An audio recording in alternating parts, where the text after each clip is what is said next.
Hello hi friends, सभी को Radhe Radhe. I hope सब अच्छे होंगे, मैं भी अच्छी हूँ। और बताइए आप सब कैसे हो। यूट्यूब फैमिली को मेरा प्यार भरा राधे राधे। और सभी से मेरी रिक्वेस्ट है, प्लीज़ आप मेरा छोटा सा व्लॉग देख लेना। आज पता नहीं सुबह उठी पहले मैं 4 बजे, तो मन थोड़ा पता नहीं परेशान था। तो आज पता नहीं ऐसे लग रहा है, मन उदास सा लग रहा है, कुछ अच्छा नहीं लग रहा है। आप सब बताइए आप सब कैसे हो। मैं तो अच्छी हूँ।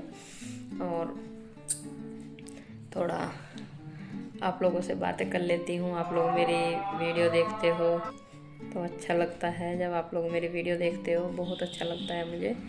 और मैं तो चाहती हूँ कि भगवान सबको एक बेटा ज़रूर दे। और जिन माताओं के बेटा नहीं है उनको भगवान ज़रूर एक बेटा दे। सबकी गोद में लाल खेलें और सबको पता चले कि लाल पुत्र कैसे होते हैं।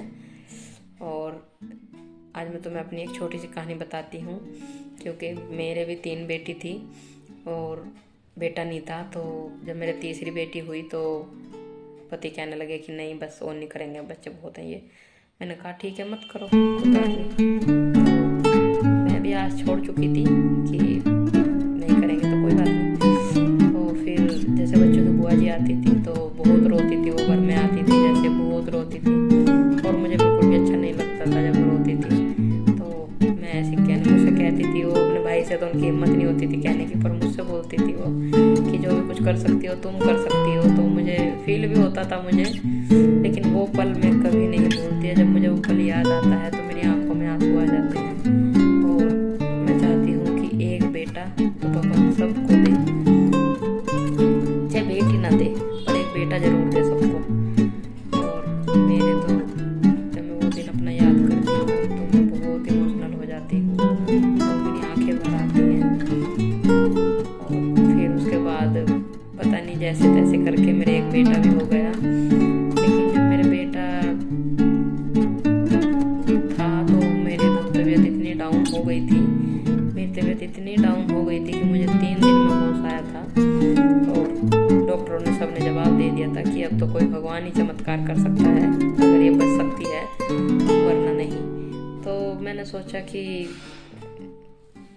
फिर मेरे पति अकेले हॉस्पिटल में मेरे पास, मेरे छोटे छोटे बच्चे मेरे घर पे। तो वो कहने लगे फिर क्या हुआ, जैसे दवाई गोलियां ला के दे रहे थे डॉक्टर, जो भी मंगा रहे थे। तो बाहर आके मतलब मुझे, मैं तो आईसीयू में अंदर थी, मुझे छोड़ के वहाँ पे, और बाहर आके बैठ के रो रहे थे।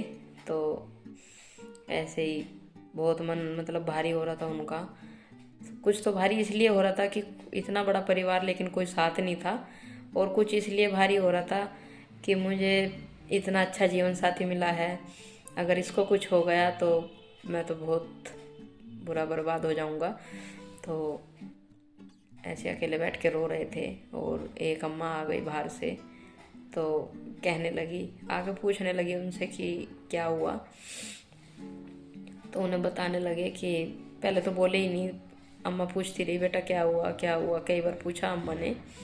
तो मतलब बोलना तो चाह रहे थे पर लेकिन अंदर से आत्मा इतनी उनकी परेशान थी तो वो नहीं बोल पाए। तो फिर कहने लगे वो कि अम्मा ऐसे ऐसे बात है, मेरे 2 बेटी हैं, एक बेटी मेरी ख़त्म हो गई थी, मेरे 2 बेटी हैं और प्रेग्नेंट है मेरी वाइफ।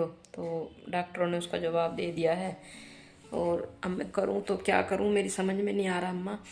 तो अम्मा कहने लगी कि बेटा परेशान मत हो, तेरी वाइफ ठीक हो जाएगी। तो मुझे 3 दिन हो गए थे। तो 3 दिन में जब मुझे डॉक्टरों ने कहा कि तुम, मुझे होश आया 3 दिन में, तो मेरे पति को बुलाया। तो कहने लगे तुम्हारी पत्नी को होश आ गया है और तुम उनसे मिल सकते हो। तो मैं मेरे पास गए वो अंदर आईसीयू में, तो मैंने देखा उनको। तो मुझे मतलब बहुत अजीब सा फील हुआ और मैं उनसे बोलने लगी कि तुम मुझे यहाँ क्यों लाए हो, पहले ये बताइए आप मुझे, मुझे क्यों लाए हो आप, मुझे नहीं आना था हॉस्पिटल में, और मेरी बेटियाँ कहाँ हैं। मैंने इनसे ये सवाल किया तुरंत ही। तो ये मुझसे कहने लगे कि बेटियाँ घर पे हैं, अभी तुम अच्छे से ठीक हो जाओ, मैं तुम्हें उनके पास लेके चलूँगा। तो मैं इनसे जिद करने लगी कि नहीं मुझे घर जाना है, मुझे घर जाना है। तो इतने में ही बड़ी डॉक्टर नहीं थी, वो आ गई। तो कहने लगी क्या हुआ बेटा। मैंने कहा दीदी मुझे ना घर जाना है, मेरी 2 छोटी छोटी बेटियां हैं, बेचारी बहुत परेशान हो रही होंगी, फिर रही होंगी गली में ऐसी। तो खैर मैडम ने कह सुन के मेरी छुट्टी करा दी शाम तक का, और मैं घर आ गई। बस फिर क्या था, घर वाले सब आके मतलब ऐसे हो गए घर वाले कि जैसे मतलब इनसे ज़्यादा सेवा मेरी कोई नहीं करेगा। कोई मेरे पैर दबा रहा, कोई मेरा हाथ दबा रहा, कोई मेरा सर दबा रहा, मतलब दौरानी जेठानी मेरी सब। तो मेरे पति ने तुरंत मना कर दिया कि नहीं तुम लोग इनसे दूर हट जाओ बिल्कुल, मैं सब काम अपने आप कर लूँगा, मुझे नहीं किसी की हेल्प की ज़रूरत। और ऐसा कह के अंदर चले गए कमरे में। और जब कमरे में मैं अंदर लेटी हुई थी तो मुझे बहुत बुरा भी लगा। मैंने उनको बोला कि ऐसे नहीं होता है, आप ऐसे मत बोलो किसी को भी। कहने लगे तुझे नहीं पता मैंने क्या समय मेरे ऊपर बीता है, तुझे नहीं मालूम कविता। मैं वो पल याद करता हूँ तो मुझे रोना आता है बहुत। बस सभी को अपने रियल लाइफ में क्या होता है क्या नहीं, बहुत दुख होता है सोच समझ कर जब वो बातें याद आती हैं। तो मैं कहती हूँ आपको कि आप इस वीडियो को देखें, कमेंट करें। और मेरी रियल लाइफ की ये बातें हैं, मैं झूठ कोई नहीं, बातें झूठ नहीं है कोई भी, मैं ये सच बता रही हूँ। मैंने छोटी उम्र में बहुत बड़ा दुख देखे हैं, पर आज सब अच्छा है, मैं सब झेलती हूँ, सब अच्छे से परिवार के साथ रहती हूँ अपने। हंसी खुशी परिवार रहता है मेरा। मेरे हस्बैंड भी बहुत अच्छे हैं, मेरे बच्चे भी बहुत अच्छे हैं, सब अच्छे हैं बहुत। आप लोग भी बहुत अच्छे हो, आप लोग इतना सपोर्ट करते हो, दिल से धन्यवाद आप सभी को। बाय।